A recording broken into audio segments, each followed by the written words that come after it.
Сая энэ ирүүлсэн хилцээрийн Монгол орчуулга бол ерөөсөө хангалтгүй байна. Монгол Улсын сангийн яам албан ёсны орчуулга гэсэн тамгатай мөртлөө сая тэр 9.4 сая ам.доллароос сэтэрхүү хэмжээний төлбөрийг гэдэг орчуулга бол яг англитайгаа ерөөсөө тулахгүй лээ. Тийм учраас нэг авцсан мөнгийг буцааж өгөх гээд байгаа юм шиг ойлгогдоод байгаа учраас одоо энийгээ хүртэл сайн засаж явах хэрэгтэй. Энэ дээр бол анхааруулах хэрэгтэй байна. Тэр хилцээрд зааснаар бол тэр SOFR гэдэг Secured Overnight Financing Rate гэдгийг ашиглаад хүүгийн түвшнийг тогтооно гэсэн маа.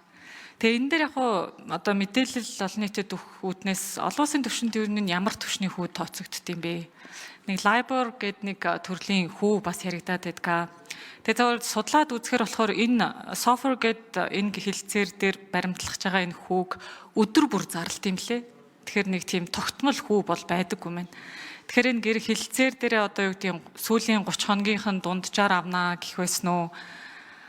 Сүүлийн 90 хоногийн дунджаар гэх байсан уу? Нэг тиймэрхүү байдлаар та хэд манд ярилцаж үзсэн юм болов? Ер нь яаж яг хүүгээ тооцоолох вэ гэсэн эхний асуулт байна.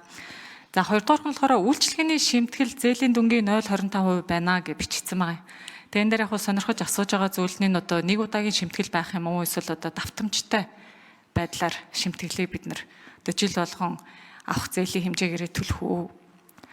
За мөн хилцээрийн хуваар хоёрт одоо зээлдэгч буюу манай талд бичигдсэн олон үүргүүд байгаа.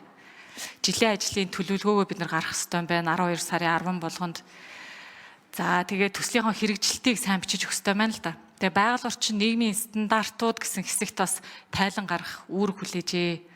За бас зээл хилцээр явагдаж дундаа орж явах үед нь дунд хугацааны үнэлгээ бас хийх юм байна. Тэгтээ одоо энэ бүх үүргүүдээ хийх ёстой ажлаа зээлдэгч нь хийхгүй тохиолдолд яг ямар хариуцлага үүрэх вэ, хүлээх вэ гэдэг тийм хариуцлагын хэсэг байдгүй. Одоо яг аль одоо ямар эрх зүйн орчинд хариуцлага тооцох вэ? Энийг бас нэмж тусгах ёстой байсан шүү.